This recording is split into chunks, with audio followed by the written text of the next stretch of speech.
Hi, everyone. It's Jillian. And Michelle.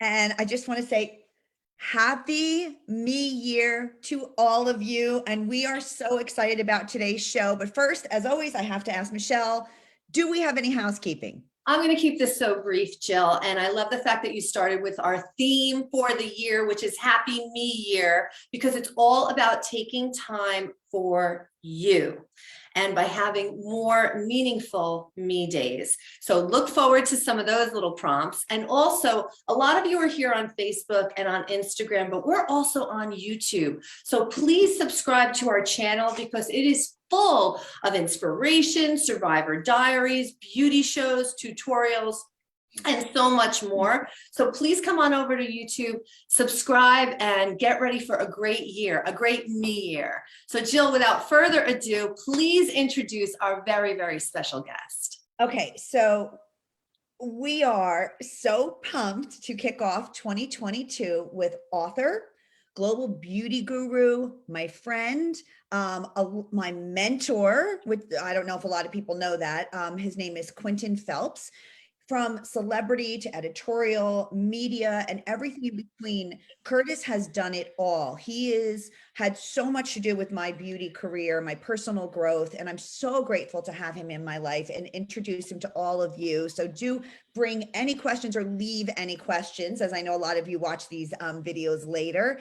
And Quintin, I just want to say thank you so much for joining us today. I cherish the days we work together in the trenches.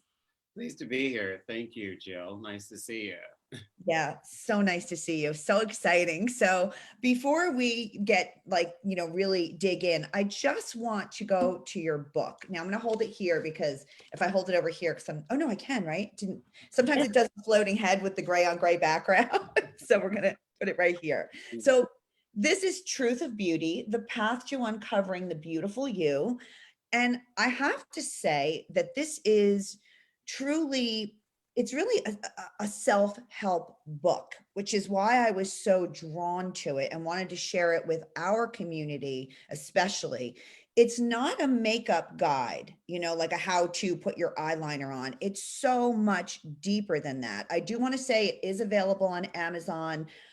It's a book that you're going to read and then go back and read again and go back to different spots. Like I found myself reading it and then going back to different chapters and checking and make little notes and things like that. So I want to start by asking you, Quintin, can you give us a little bit about the inspiration for the book, why you wanted to write this book, and what prompted you with all your experience, also your tactical experience, not just to do a how-to makeup book?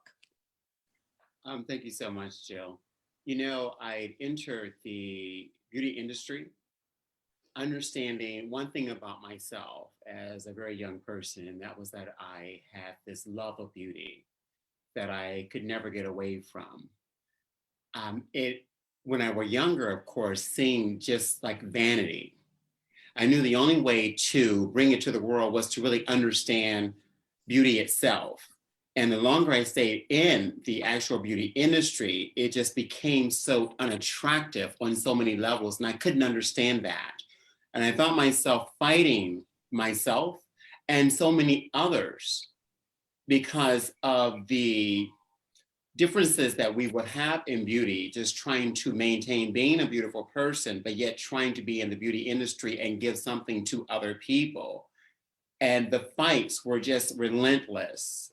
And those fights were based on the fact that people didn't really understand what actual beauty was or how to maintain an actual sense of beauty. I remember because you and I worked together for so long. I don't have to necessarily name the company, but we worked together. So we did a lot behind the scenes. And I remember you fighting those fights. I actually witnessed those fights. Yeah. And when you look back, and to me, I always viewed it as, what aren't you seeing? Like, this man is looking at this, meaning you, from this larger, deeper perspective. And you're fighting because you've worn your foundation this thick and heavy for so many years, or even little things. Now that's on a minor scale. And then I've seen you go deeper, like with the designers and people who own the companies and things like that. And you're right. You're absolutely right. So I love that you wanted to come at this from such a different angle. And that's what your book really does accomplish. It comes at it from that true meaning of what does beauty mean to you from the inside out, and facing those demons, which kind of leads me to in our community. Well, first, let me say that dealing with the issues of what we perceive as beauty and the demons of aging is certainly not exclusive to the breast cancer community, right? It's not. Oh, absolutely. But yeah, everybody has that. But those things are excelled because of what the surgeries and treatments do. It's literally to speak to anybody in our community who is a survivor, especially in that breast cancer realm or ovarian cancer. There's cancers that really turn off the hormones, right? They just turn it off. So that puts the accelerator right to the aging. So you can be a very young looking 45-something-year-old going into treatment and come out looking years older after treatment. It's what it does. It turns off the tap to that sort of fountain of youth, which is the changes are hard for us to adapt to, our bodies and our minds. And that's another reason I love your book, because it's not just about the physical, it goes into the mind. So I want to ask you, what advice would you give someone who's always looking back? Because those women, I think especially, we tend to look back because we're scared to see ourselves for who we are today. It's a little scary. What advice would you give? Yes. Well, Jill, I have what I recognized in actually writing Truth of Beauty there were basic steps that one can actually go through in order to achieve their own personal beauty. Beauty is really about the individual. That's all it ultimately is. And therefore, when you see a person that radiates everything about just being themselves, which is not something that you just say, I'm going to be myself. It literally requires work. So the work is really getting to know who you actually are and being yourself. So any form of looking backwards should only be a means of learning more about who you actually are, never to look back and to want to either go back or to stay where you have been for years. It is about a forward movement and taking what you have learned from your past and moving into the future. So through the steps, one of the steps that I really put a lot of attention on is acceptance. And that is actually a fifth step. So you have to get there first. Acceptance is recognizing who I've been or what actually is true to form, and moving from that place into your appearance. The appearance is who you are and who you wish to be now. You know what I love? It's interesting because, of course, I have my personal experience with you because we are friends. But when, because you and I, like all friends do, we go in and out, years where we talk, and maybe years where we don't, and then years where we reconnect, and it's just like picking it up where we left off, which I love. And when I was coming back from cancer treatment, and I was saying to you, I was explaining to you, and I'm a survivor 6 or 7 years now, 6, 7 years, and I had said to you, it's very aging, and it kind of turns you into a woman. And you reminded me that even when I was young, and I was like 32, I think, when we were working together, and I'm 57 now, that you said to me, but Jill, you remember this, you said you've always viewed yourself womanly. Even when you were younger, you rounded your age up. It's truly part of who you are, accepting that you liked being a woman. And I remember that, and it really stuck with me because it was so much deeper than, yes, darling, do this with your hair. Yes, do this. Yes, do that. And I think that's embodying what you just said about looking back only to use it as a vehicle to move forward. Yeah. And you're right. I've always enjoyed being a little more mature and womanly in that. Yeah, I did. I really did. So you're absolutely right. And you said in your book, and I'm going to quote from your book, you said, uncovering your beauty requires effort, time, energy, action, and most importantly, a tireless and dedicated commitment to self. I love that quote because you and I both know that everyone's looking for hope in a jar, right? But there's deeper meaning to that. So what I would love for you to do is in your book, Truth of Beauty, you walk through 8 principles. You go through 8 principles to help you accept, discover, and own your individual beauty. Can you briefly walk us through those 8 steps and Yeah. why you created them? Yes, yes. Those steps are trust, discover, describe, visualize, accept, appear, own, and commit. And the Mm, first step is trust is actually the most important. And the thing about these different steps is that as you go through each step, you never really master one over the other.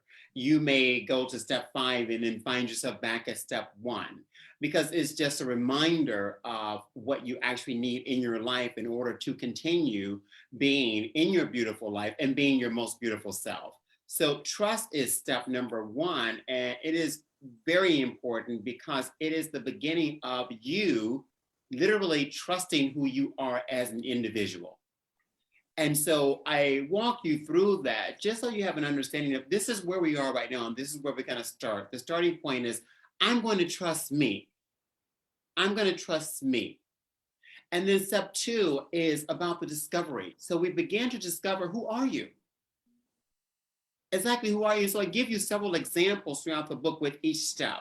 And so finding out who you are is something that we walk through together, and you're able to discover that thing, which is coming to you in a word. And I use 3 words in particular through the different stages, because the first part of the book, it really is to discover who you are. And the second part, which is the second word that you really need, is to discover what is it that you need more of. Those 2 words become integral parts of your life, what you've always been about, and where you're going as you move forward. They are vital. It is very important to know those 2 words, who I am and what it is that I would like more of. The next step really is about describing that in which you know yourself to be.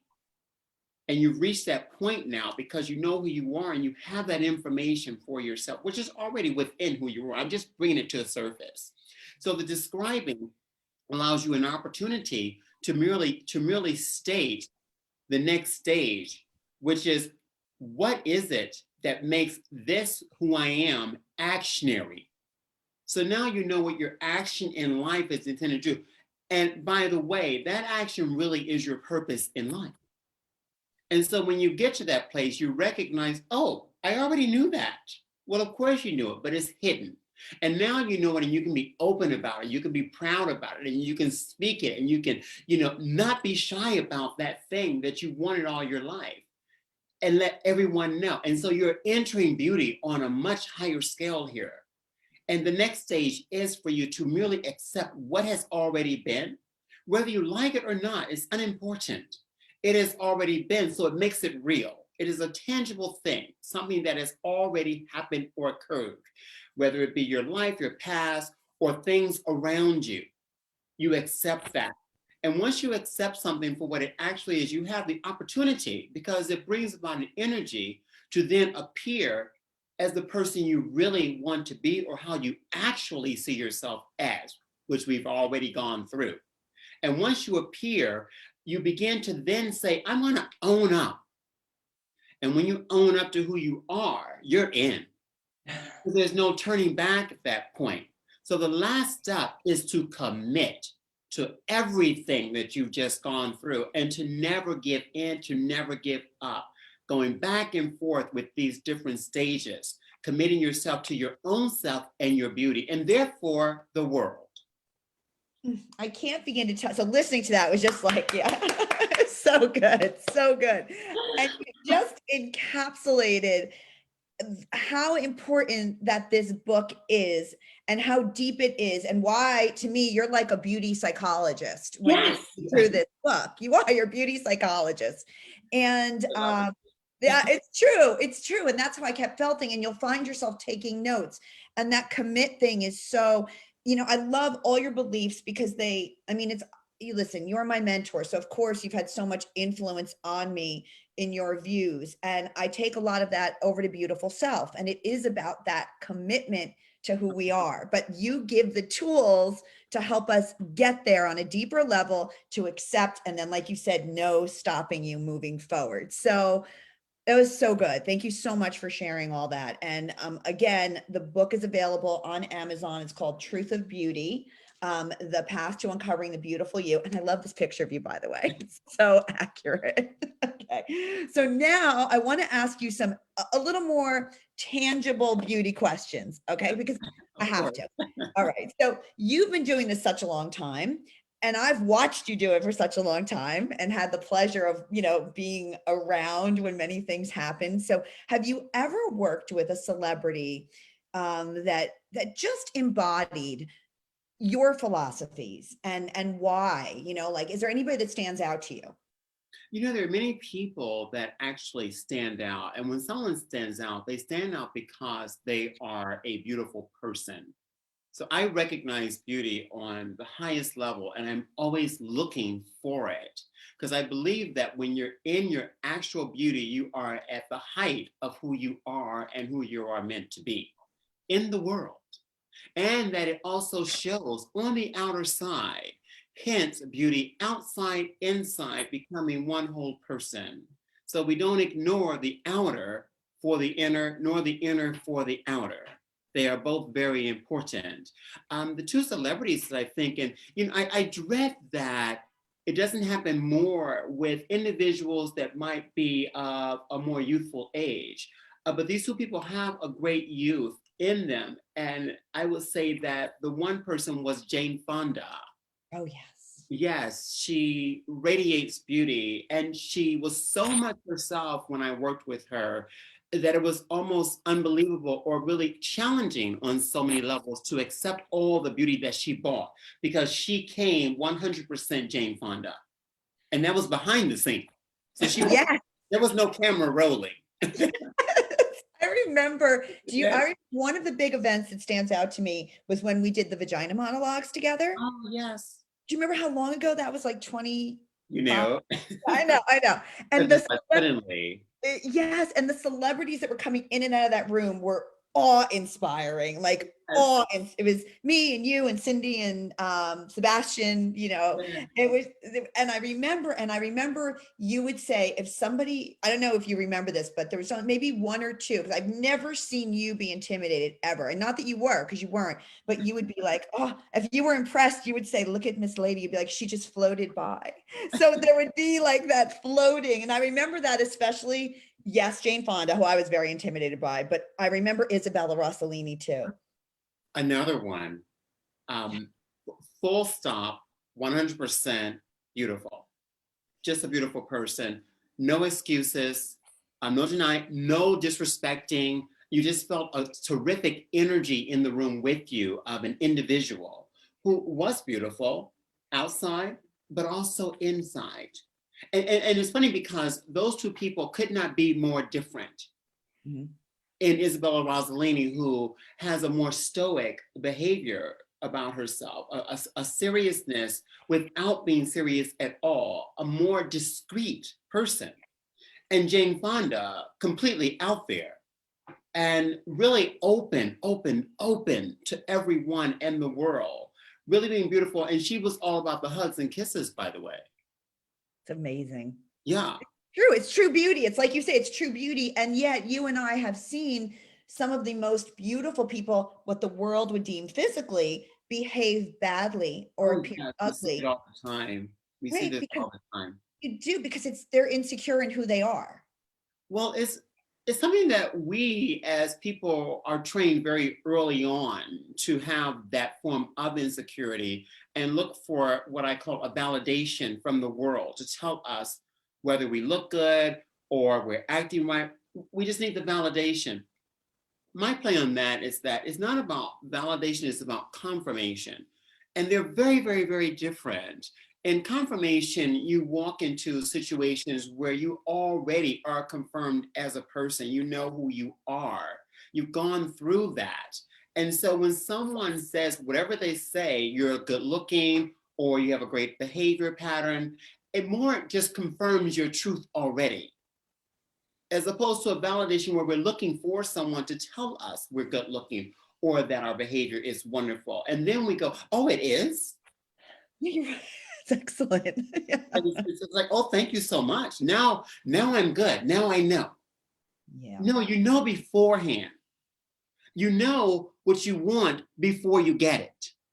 It's already there because it lives inside of us individually. That's why you yourself are a beautiful person. It's just a matter of getting to your personal truth, Well, let the me ask truth you then. of beauty. Right. What do you think the biggest mistake a person can make when trying to find their true beauty? Not knowing themselves is critically important to know who you are. And so that is why I can never say to someone, oh, just be you. It's a ridiculous statement. And you hear this all the time, oh, just be you. And so you have people just going out acting, and their actions are all based on their condition. Mm. And a condition is not a joke. A condition is a very real thing. A condition is a habit that has been learned and you agree with it simply because it's a habit. And so you do it repeatedly all the time, over and over again. And so when someone says just be you and you're working on a condition or from a condition, it's just a condition going mad. But it's not who you want to be, which is the most important thing to know about a condition.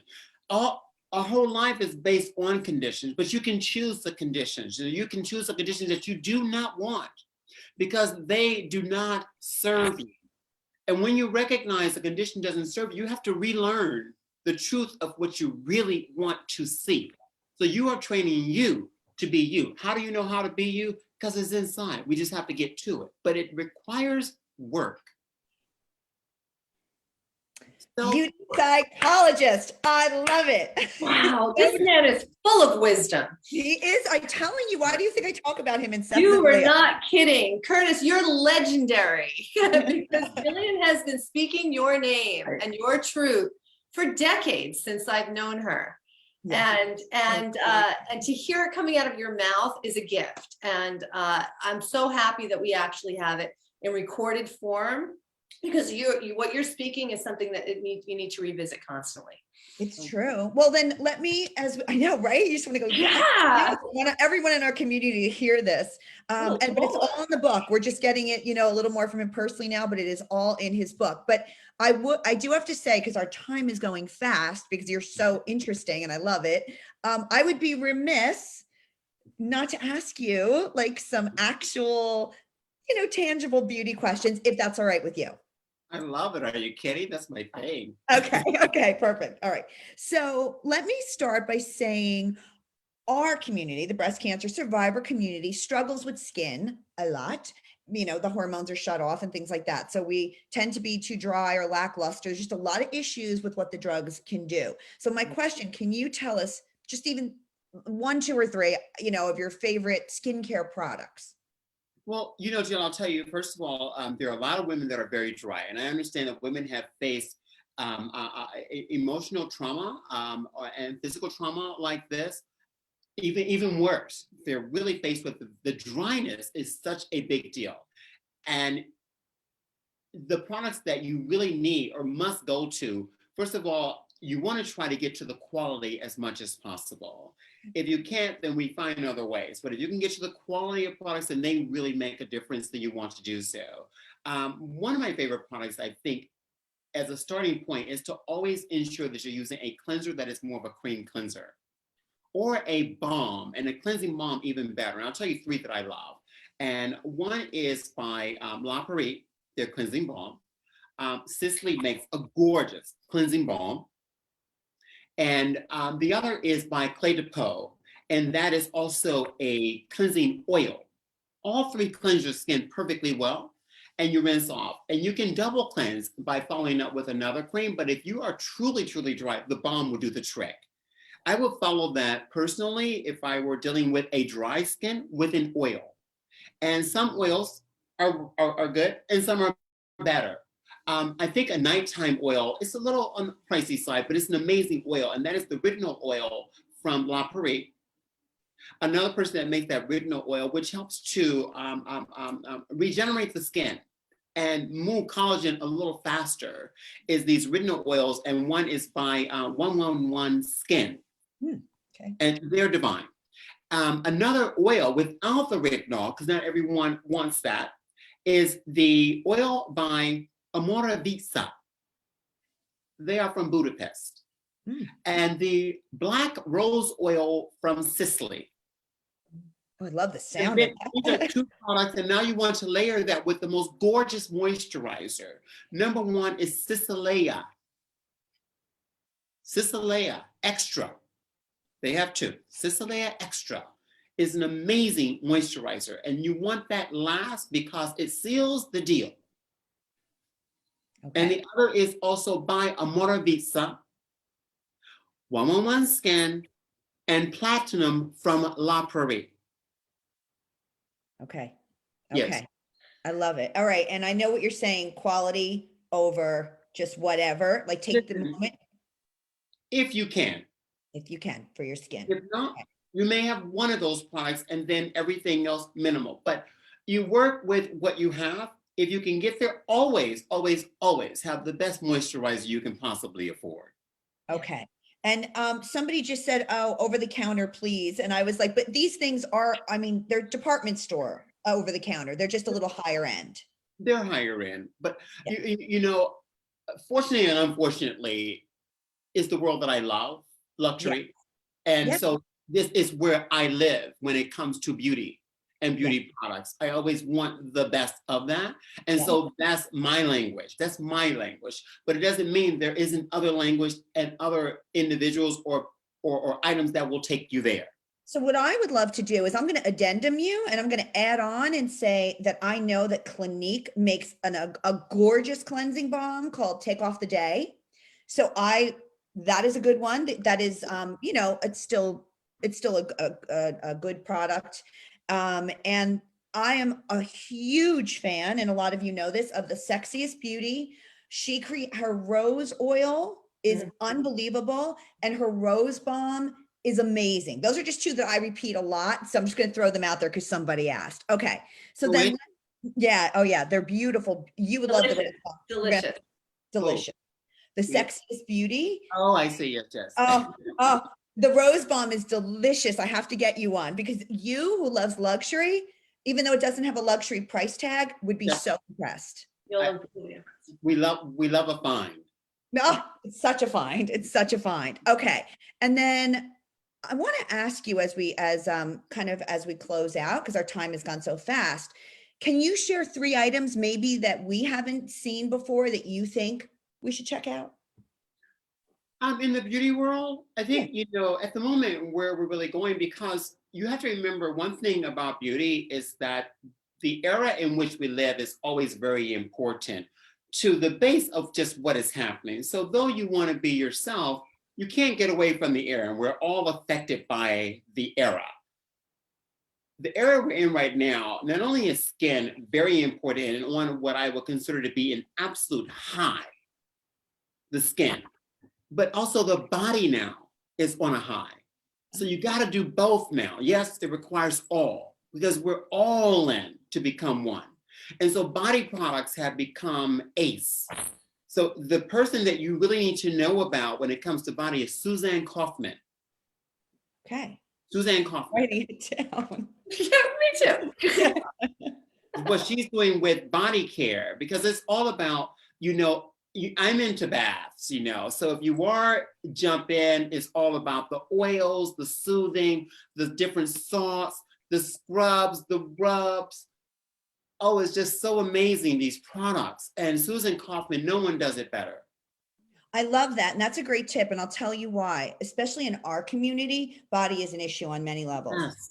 Right? The tightness, the scarring, just the overall changes. We've got to care in a different way and we have to pay attention to it. So I've never heard of Susan Kaufman before. So I'm super, super excited. Oh, All right, I can't wait to try it now. All right, I'm going to squeeze in one more question before we say goodbye to you. And that is, because I remember this stuck out to me back even in the 90s, this stuck out to me. You always would talk about the importance of foundation. You always did. And so many women, I remember like, oh, I don't wear foundation. And then people would be so proud to say that I don't wear foundation. I don't wear, and you would always say, no, then you're missing the point, right? Foundation is so important. So can you tell us like, you know, why you think foundation is so important? And do you have a favorite? Foundation just takes you to the next level of beauty. So just when you are gorgeous, and you put a little foundation on, you're more gorgeous. Now, I'm a believer in amazing skin, amazing skin. So do I enforce foundation only if you don't have amazing skin, or you have amazing skin and you want to put icing on top? So therefore, then what becomes important is the texture of the foundation, because today we're into texture and weight, I might add. So if the foundation is too heavy for your skin, then it's too much for you. You don't need it. Some people, it's a personal thing, foundation. And so it might be a tinted moisturizer, but it's about the texture. Who's making the best textures right now? Well, no one will ever deny that the best foundation in the world is Love Foundation from Clé de Peau. It looks like skin itself, and the skin has a most gorgeous glow from this foundation. Now, if you need a heavier foundation, say for on air, a lot of people are into Instagram or Zoom and they want perfect coverage. That is La Prairie's foundation. There's no way around it. It's just one of the best foundations in the world again. The best tinted moisturizer I've ever come across, and we're talking for women here, if I'm not mistaken, right? Mhm. Yes. Is Sicily's new tinted moisturizer. Oh my God, it is to die for. I have never put a tinted moisturizer on a woman's skin that looks this gorgeous. Well, now And you're going to want to drive into Manhattan and see I you. feel like road trip is in order. No, really, really, I'm telling you, it is the best tinted moisturizer I've ever used in my entire career. Okay. What if now if someone's asking, what's a good foundation just to start? Like just if I wanted to, if I'm not a foundation person, but I want to start easy. Are you saying that you want something less expensive? Because I consider the foundations I just mentioned No, I to don't be think they're low saying that. foundation. I think they're saying nothing too heavy, something Yeah. clean, light. Yes, here Clé de Peau also makes a radiant fluid foundation, which Okay. is slightly different, but you have to remember that the Love Foundation has no weight. There is an expense price tag behind it, but it is the best foundation I've ever used on anyone, particularly a woman. You said Claire DePeau? Love Foundation by Clé de Peau, but they Okay. also make one price point down, which is their Radiant Fluid Foundation, which is gorgeous. Okay. Okay. All right. So I'm sure she got that. All right. Thank you for answering that question. And I have to say, I just wanted to let everyone know that if they wanted to book an appointment with you, that is possible, correct? You are at Cos Bar in Manhattan? Yeah, I'm at Cosbar quite often because I love the industry, as you know. So working with ladies is my thing. Like I love working with women. Yes. They have their skin is different and they need to look amazing, and there's no reason for them not to. They're women. It's this like the perfect age Yes. to just do it all. Yes. So yes, exactly. No, I mean that. I'm at Amazing. Cosbar, as you know, in Brookfield Place. And you can just phone there and just ask me questions also. I love it. Thank you so much. And I know you said if they mention you, they can get a 10% Yes, discount on the product. absolutely. Just mention Quintin. Okay. I have to tell you, you are, and you're just a genius, and spending this time with you is priceless to us as women and our community. And we're so grateful. So thank you so much. I'm going to just sign off by saying, remember, this is Truth of Beauty. I highly recommend it. It is a self-help book. He is a beauty psychologist. It's called The Path to Uncovering the Beautiful You. And it's a very different, very, very interesting read. So once again, thank you so much, Curtis. Thank you so much for joining us. I just adore you. I love you so much. Jillian, I can't think of a better way to have started the Me Year movement too, because this book is almost like it's your workbook on how to get better in touch with who you are and let that beauty shine. Oh, I love it. love So that. listen, thank you so much. And as always, everyone out there, stay strong, stay positive. You are beautiful. We see you. We love you. And thank you so much. Happy New Year. Take care of yourselves. And thank you again, Curtis. Thank you.